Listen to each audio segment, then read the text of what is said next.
Hi guys, how are you today? I hope you're fine. Welcome to another English lesson. My name is Enrique Rodriguez and in today's video I'm going to talk about the past continuous or the past progressive. It is basically the same. Voy a hablarles, chicos, del pasado continuo o pasado progresivo. Este tiempo verbal básicamente es lo mismo. Lo puedes encontrar como pasado continuo o pasado progresivo. No te confundas, es lo mismo. Simplemente se le llama de dos formas diferentes, pero es lo mismo.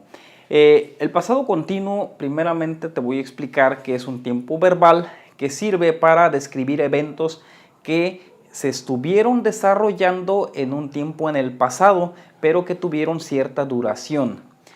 Por su parte contraria, el pasado simple es para describir eventos que sucedieron en un momento en el pasado y ya, pero que no tuvieron cierta duración. O sea, no es interesante o no nos interesa saber cuánto duró ese evento, simplemente sucedió y punto. Por ejemplo, la semana pasada cayó un rayo, así, ¡pum!, cayó un rayo, pasado simple.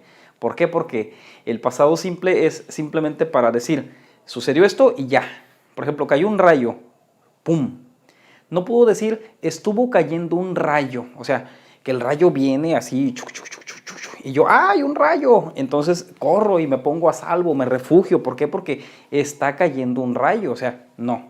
Entonces, cayó un rayo, pasado simple, ¿ok? No continuo, simple. Ok, ahora, ya que sabemos que los eventos que tienen cierta duración son continuos, esos son los que nos interesa saber. Por ejemplo, en estos momentos yo estoy grabando un video, estoy haciendo un video, ¿sí? Va a llegar el día de mañana y yo mañana voy a describir este evento. Entonces, alguien me podrá preguntar, ¿qué estuviste haciendo de 8 a 9 de la noche? Yo voy a decir, de 8 a 9 de la noche estuve grabando un video, ¿sí? ¿Por qué? Porque el video no es así como que se graba y ya, o sea, ya, grabé el video. No. El video tiene una duración de cierto tiempo determinado. Entonces, por ejemplo, de 8 a 9 estuve grabando un video. Ok. Pasado continuo. Otra cosa, el pasado continuo siempre lleva verbo to be. Siempre, siempre. El verbo to be es el verbo ser o estar. To be. Recordamos que el verbo to be en inglés es de dos formas. Es was y were. Tú ya sabrás que para algunos sujetos como I, he, she, it es was, mientras que para otros como we, you, they es were. Vamos a usar verbo to be en pasado. Estas son las características del pasado continuo, verbo to be y que el evento tenga cierta duración. Voy a escribir las fórmulas a continuación para guiarnos y que sea más fácil. Tenemos, por ejemplo, modo afirmativo, tenemos un sujeto, después un verbo to be, pero en pasado. Después vamos a poner un verbo, pero más la terminación ing, ing. Siempre que uses verbo to be, tienes que usar verbo con ing. ¿Sí? Te voy a decir por qué. Por ejemplo, después aquí sigue un complemento. Tienes que usar siempre verbo to be porque imagínate que dices I y luego dices having dinner. Bueno, vamos a poner un complemento más extenso. When my sister arrived. Yo cenando cuando mi hermana llegó. Entonces, esto no es coherente. No hay un seguimiento coherente dentro de este enunciado. Entonces, así no hablamos. Obviamente en inglés tampoco se habla así. Entonces, aquí siempre debe de ir verbo to be. En este caso aquí es I was. I was having dinner when my sister arrived. Tenemos que seguir esta fórmula. ¿sí? Hay mucha gente que critica las fórmulas, pero desafortunadamente cuando somos adultos, nuestra mente ya es como un disco duro particionado, segmentado, que solamente necesita figuras, algunas figuras más concretas. Necesitas lo abstracto, como es el lenguaje, algo tan complejo, tan abstracto, necesitamos como segmentarlo, como particionarlo, como darle cierta estructura para poderlo comprender. Entonces, I was having dinner when my sister arrived. Aquí tenemos, estaba cenando cuando mi hermana llegó. A lo mejor yo estuve cenando de 9 p.m. a 10 p.m., ¿sí? Fue un evento que tuvo una duración de 1 hora, el momento en el que yo estuve cenando. ¿Ok? Entonces vamos a hacer esta misma oración, pero la vamos a pasar al modo negativo. Básicamente, la oración afirmativa de la negativa se va a diferenciar de la palabra not. Es lo único que va a hacer la diferencia. Entonces, sujeto, I, después be en pasado, pero negativo. Vamos a ponerle be past not. Después un verbo más ing, después un complemento. Y esto nos quedaría de la siguiente forma. Nos quedaría I was. Es verbo to be en pasado más not. I was not. Podemos escribir así, podemos dejarlo así, I was not. O también podríamos dejarlo de la forma contraída, que es wasn't. I wasn't, I was not, es lo mismo, pero la forma más formal, la manera más formal es was not, aunque para simplificarlo podremos dejarlo como wasn't. Después tenemos un verbo con terminación ing, que es having. Bueno, esto no es having, este viene del verbo have, es el verbo en su forma base, have. Pero cuando nosotros vamos a convertir un verbo a gerundio, como es el caso de have, tenemos que eliminar la e y agregar ing. Entonces nos queda having. I wasn't having. Y después el complemento, bueno, dinner when my sister arrived. Bueno, lo abrevio para no escribir todo. I was not having dinner when my sister arrived. Y ya tenemos nuestra oración en el modo negativo.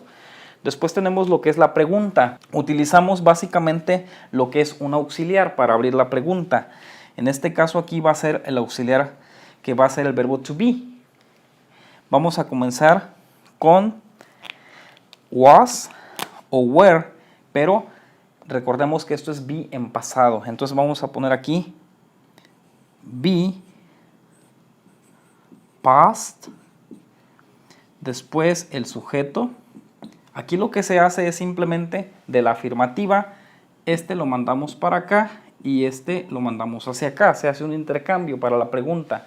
Es como cuando en español nosotros preguntamos, decimos una afirmación, yo estuve en casa ayer.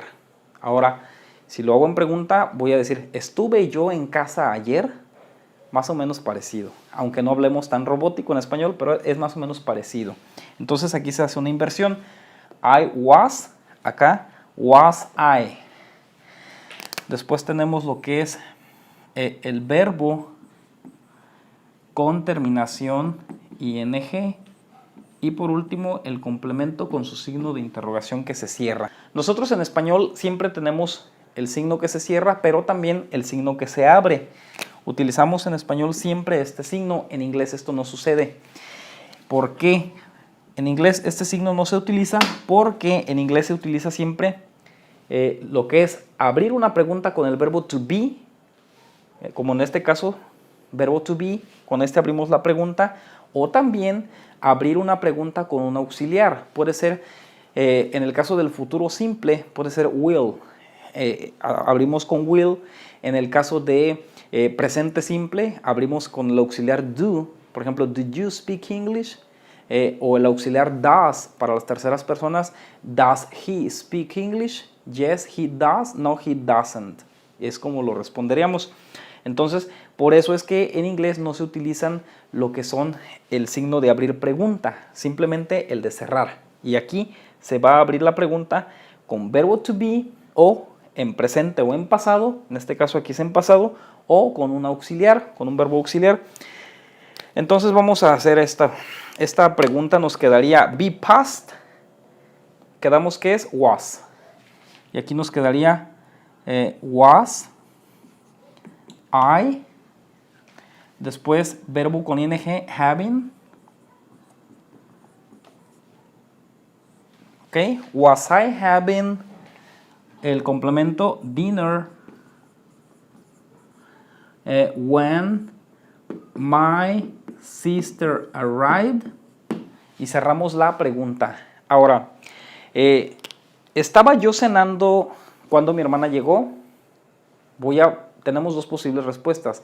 La primera puede ser que sí, que en realidad sí estaba cenando, o puedo decir que no estaba yo cenando. Si voy a decir que sí estaba cenando, entonces voy a responder yes, I was. ¿Por qué? Porque preguntas con was, respondes con was. Es algo que siempre se debe de hacer en el inglés.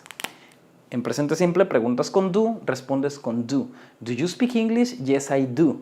No, I don't. Does he speak English? Yes, he does. No, he doesn't. ¿Ok?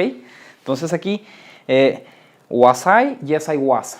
O la negativa nos quedaría no, I wasn't. Ya nada más voy a ponerles un ejemplo donde en lugar de ser I was, que sea donde se use were, porque were también es verbo to be en pasado, pero were se utiliza para we, you, they. En el caso de were vamos a cambiar de sujeto y ahora el sujeto va a ser you. Entonces va a decir tú estuviste, vamos a cambiar was por were y va a quedar así. You were having dinner when my sister arrived. Tú estuviste cenando cuando mi hermana llegó. Aquí igual borramos y aquí nos quedaría